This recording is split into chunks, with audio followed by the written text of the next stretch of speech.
Okay, I hope that you can see my screen now. Perfect. So yeah, as Tonito introduced me, my name is Patricia Carbonell and I'm the communications manager at Revolve. And also Revolve is the lead of the Green Growth community, which is the program that is behind as well, the Relife Waste project. So just to give you some background, Revolve is a communication group, and as you can see here, we are established in different places. I'm here based in Barcelona, and this is where we are carrying on the projects that are related to the Mediterranean region, trying to strengthen the links between the north and the south of the region, and working mainly for Euro-Mediterranean projects, which are very in line to the promoting the circular economy. This is one of the main missions, and the idea is that we bridge more the gap between the science and society. So how do we make more accessible the contents and the research that amazing projects like these ones are developing over a period of time? So we take care of the communication throughout the projects to understand and digest all the information gathered, and then we aim to transform it into more accessible pieces that can be then disseminated to the wider audiences. So here I just wrote some of the examples. We use our own magazine, which is called Revolve. So we are a group of journalists and a group of scientists. So within this group and balance, we aim to create that kind of combination in the work that we produce. And some of the projects that we also work with in Europe. So just to contextualize within the Green Growth community, which is what kind of takes me here, we have been working very closely with the 14 projects that are part of the community, and we have clustered them in 4 different focus areas. And the reason why we did that is because we found that it was quite challenging to communicate about the projects in itself, and the idea was to try to bring them under the umbrella of waste management, in this case, for example, with the Relife waste, so we could communicate more about the priorities that at the European level or the Mediterranean regions were taking place. So basically trying to connect all the time what was happening at the policy level, and also to look at the closer look of the impact that this project has. So these are the 4 different focus areas that we have been working around. You can see here the main targets. So one is on food systems, smart cities, another one, waste management and eco-innovation. That doesn't mean that they are not interlinked. Obviously, they are all part of the community, and we really want to strengthen the links between them, but it's good to also have them categorized to communicate better the outcomes. So first things first, what we did to really communicate about these projects is to understand who do we want to communicate to. Sometimes we felt that if we wanted to reach to everyone, to the wider public at first, it might get very difficult because we didn't really digest the main sort of facts and figures that we found over the last period of research. So we did an analyzing and mapping of who were our main sort of target audiences, and this is the graphic that we produced, the quadruple helix, which tries to really communicate more and better to public authorities, which is our main target in this sense, industry and business, which will be also one of the key players that we want to engage with, SMEs and startups, civil society organizations. Of course, we want them as allies and also communicate better with all the platforms that are communicating around circular economy, and the academia, research centers that also can really take us close to other projects that are working on the same areas. So this is something very important for us at Revolve and within the Green Growth community, to use a more user-centered approach. Sometimes we feel that we communicate for us and between us in these projects, but the reality is that we need to convince others that are not already convinced. So this is the kind of challenging process to really convert all the research and the results into something that is more tangible for other stakeholders. So that's why it's important to learn about the preferences, motivations, what's at stake, and where. No. and how we can influence and get more interest from them. So this is one of the first stages that I think it's important to consider in communication and in order to promote this project and all the others at the community. And in the sense of how we are doing it at the Green Growth community is by being part of European or Mediterranean platforms that allow us to get to those stakeholders.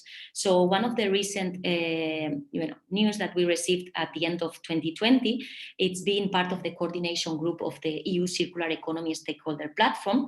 And this allows us not only to publish all the results from the community, which includes the synergies for green growth, also the different white papers on circular economy that were produced in the first phase. So it's very policy-oriented, so it gets us to the target that we are aiming for, and it also allows us to create more talks around the circular economy. So using all the tangible results that we produced, then it's like another level of taking it to all these networks.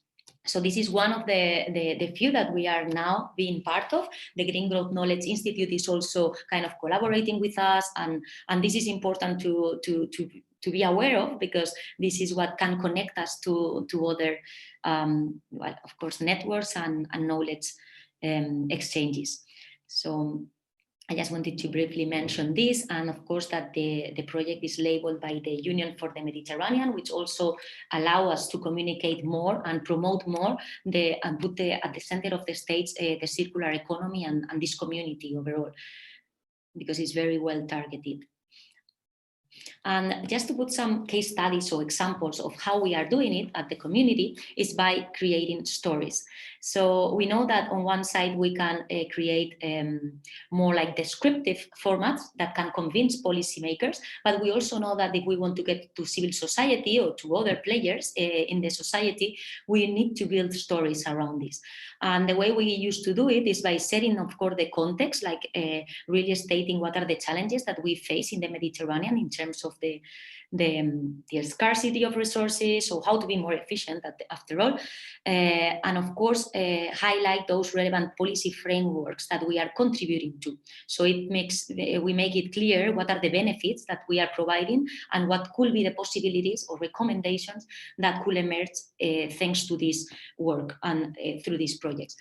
But after that, we use some key messages in how we structure the stories. We've written a few in which the Relive Waste project is featured, very different ones, starting with a more interview and conversational approach a few years ago, and then moving into this kind of approach in which we go more into the thematic that they are tapping into. So it will be on waste management in this case. And then, of course, it's stating what they are really providing. No? So SMEs at the heart of innovation. Well, in this case, is another example, because this is about eco-innovation, which is another of the focus areas in which we try to put the example of Green Innovate, Graspinon, FeedMed, and Crea Innovation, which are other projects part of this community. But this is the last one that we published, and that's why I wanted to bring it up, since we are using these kind of methodologies to get the message across. This is exactly the one that was talking about the work of Relive Waste.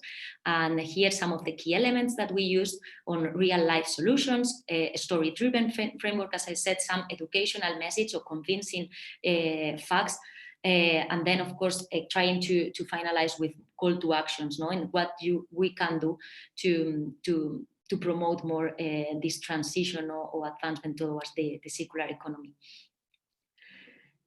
So I guess the narrative, in this sense, the narrative that we use to communicate about the results from a project are very important, and be as transparent as possible. And not only we need to communicate about the benefits, of course, that's the most important part, but also what challenges we face that we need to make people aware.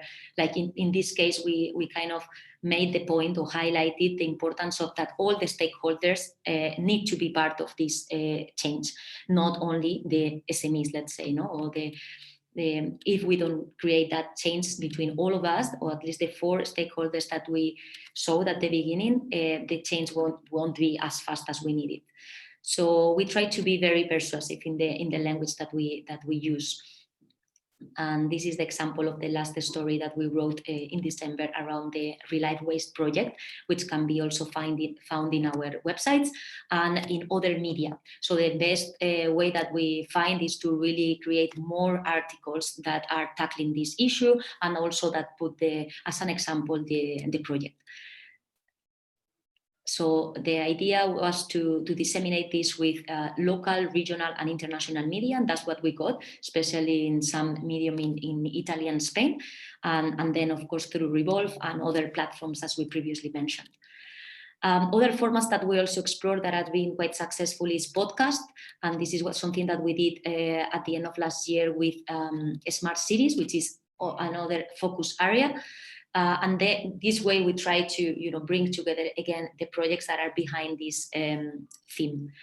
And of course, videos is something that more and more are creating an impact. So we are using video to communicate about this different focus area and what the projects are doing.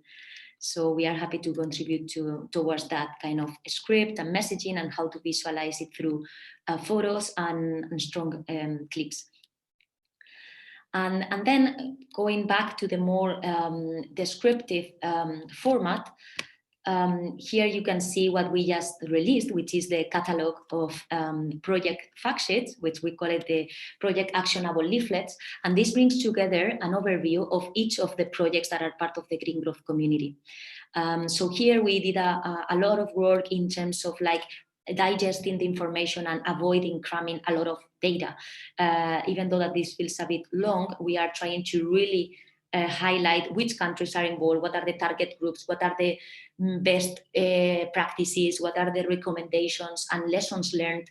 So this provides, it's a 2-pager and provides a very good overview of what each project is about. And then as a follow-up of this fact sheet, we have created the results fact sheet, which actually brings together the different outcomes out of each project. So for media, especially, or for policymakers, I think this is a very good resource because you can get at a glance what has been the main sort of achievements for this project. And also it's a way of centralizing all the main resources and links towards more information. So yeah, here you can find basically most of everything that has been collected over the past 3 years. So it's an important work that we are very happy to have shared in the Green Growth Capitalization platform, which is our main digital tool nowadays, featuring the projects and the results. So this is now published in the outputs page, catalog of projects, and also in the Green Growth site, the repository site, so in both. And finally, I just want to mention that, of course, the more activities that we do to communicate about the circular economy and our projects, the more we can really contribute towards the promotion of it, no? In general.